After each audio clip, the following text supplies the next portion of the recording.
పొందుకో, పొందుకో. ఓ హల్లెలూయా.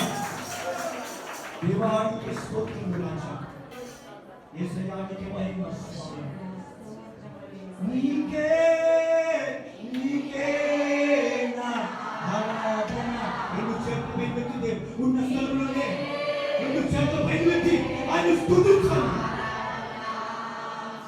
నీకే నీకే నా ఆరాధన.